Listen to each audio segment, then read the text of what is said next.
Hey everybody. Hello, I'm Ryan. I'm Bethany. And we are Ryan and Bethany Board Game Reviews. And today we'll be talking about Hutan. And Hutan is a game that is published by... Stop it. I'm professional. You might be, but I think that was hilarious. This is published by The Up. We just want to remind you to subscribe For more professionalism. For more professionalism in your future. All right, so Hutan, it's basically this love letter to the rainforest. Every part of this game, there are flowers, trees, and animals, and they're all real-life rainforest things. And there's even in the back of the rulebook kind of explaining all of them. I had a great time kind of reading through that and seeing all the different animals that are featured in the game, the flowers, all that stuff. And it's all real. But what's happening in this game is we all start with the exact same board, and then we have these flower cards that we're going to draft. Every round you're going to have flower cards out there. You're going to draft one of them and then take those flowers and put them onto your board. The first time, of course, you just put the flowers wherever you want. Everything that you draft has to be touching each other. But from here on out, the next time you draft something, at least one flower has to be either on top of or next to one of the flowers that you've already placed. So you can't just kind of place things wherever you want to. Everything needs to be connected in some way. And then from there, what you're trying to do is you have two major ways that you're scoring.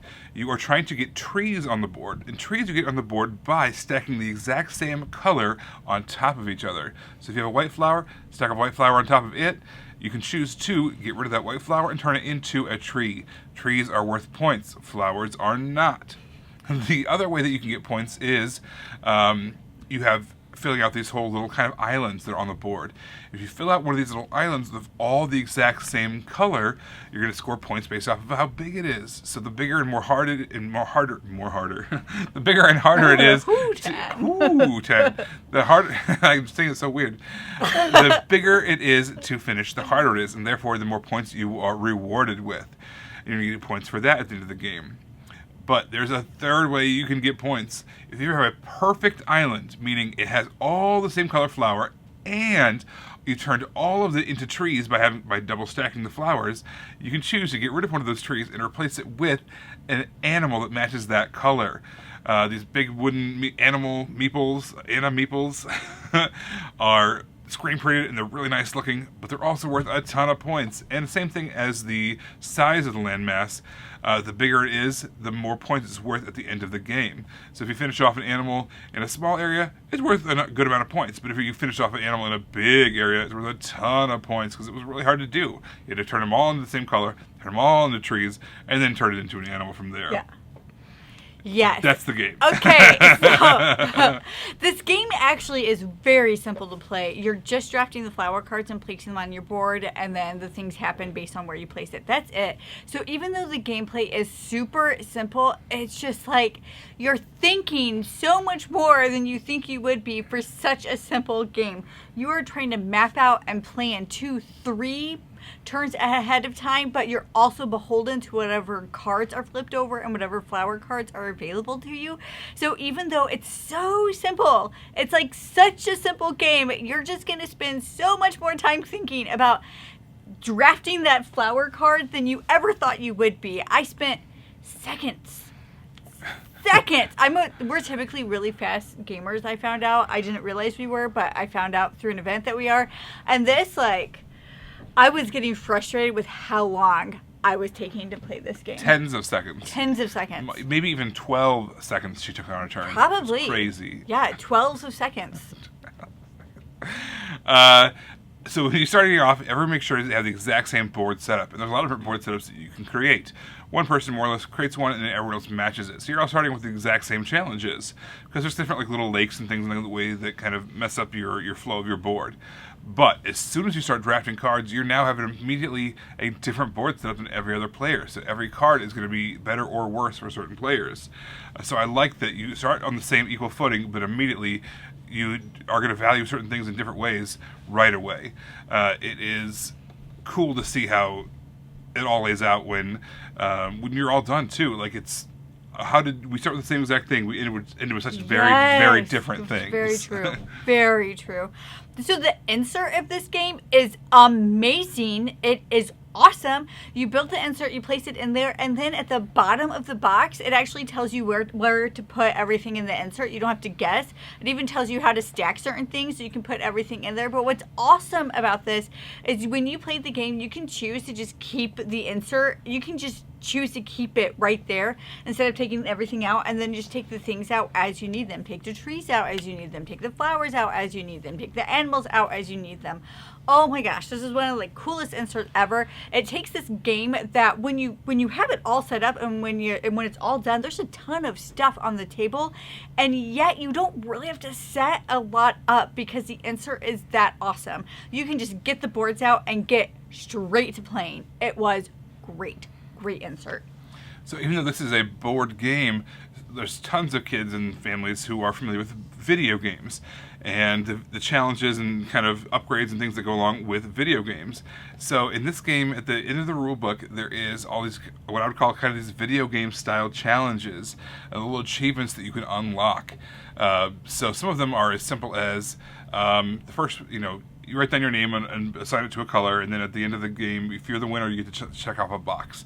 But then also, there's more things like you play these challenge modes, and these challenge modes are you're given a specific setup at the end of the rule book, and then on top of that, there's these kind of a module you can add in called the ecosystem cards, and they kind of change the scoring and add different scoring parameters to it. It tells you certain specific, you play that in any mode, by the way. Yeah. But then you can use certain ecosystem cards in these various scenarios, and then you're also given a point threshold. You survive if you got more than 75 points. You succeed if you got more than 90 points. So it tells you exactly what to do in each scenario and see if you can make it happen. And then if you are able to do that, then you get to check off another achievement on your name. Then there's also all kinds of other little achievements. Get all animals, get one of each animal on the board, get X amount of points, do whatever the case is. All these different little unlock things that you can do, all these different challenge modes and modules that you can unlock. It's like a video game where you kind of want to, there's the phrase like 100% a game. So when you 100% a game, you've completed all the challenges, unlocked all the achievements in that game, in a video game. And you can do that with this game too, and just play it in all different ways, get a ton of different gameplay out of it, lots of bang for your buck, and unlock all of those different achievements and be the leader of Hutan. I do want to point out there's this action that you can take whenever you're able to get an animal on your board. You can fertilize, so you can put orthogonally Yes. a flower, and it can be any flower you want in all of those spaces. We forgot to do this every single time we played.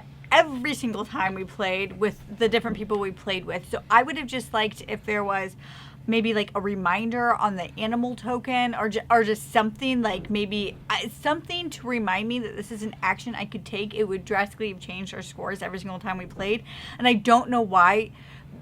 I do know why. You are placing flowers every single turn. You're placing an animal maybe once, twice, potentially 3 times in a game. So you get to take this extra special action maybe 3 times, whereas you're playing flowers all the time. So I would have just like some type of reminder that this was something we could do, because I'm not kidding you, every single time we played, we forgot about it, or forgot about it to where it was like, well, we can't do it now because that's not how we played Halfway it. through the game, we missed the first couple of ones. Yeah. So it's definitely like it's not the game's fault at all. I just would have liked something to remind me that is something that I can do. But overall, this was so charming. It's like this drafting tile laying game, and you get to see like the world grow and all these flowers and all your trees everywhere. It's like when the finished product is done, you have all these boards that Ryan said, even though you all started the same, they all look very unique and different. This was just such a charming game. Our family loved it. They liked playing with it. One of our daughter's favorite animals is a cassowary. So she really liked that was in this game. So, come on, how many games have you had that has a cassowary in it? Not many. Not many. Not many. So this was just a charming, delightful game. Yeah, I agree. This is a super slick system. The draft, put stuff down. Draft, put stuff down. Super, super slick. The components are great. This game was completely accessible for kids, families, adults, whatever the case is, but it still was satisfying. You know, sometimes you play like those family weight games and it's like, there's not a lot here. Yeah. There's still plenty here. It just happens to also be accessible. That's a Yes. great combination. Families, gamers, whoever you want to play this with, they're going to be down for this. Yeah. Everybody, thank you so much for watching it. Don't forget to subscribe so you can see our videos as they come out. Until then, you can follow us in all of these places. You guys, thanks for watching, and we will see you next time. Bye. You guys, thanks so much for watching. This game was provided to us by a publisher in exchange for a fair and honest review.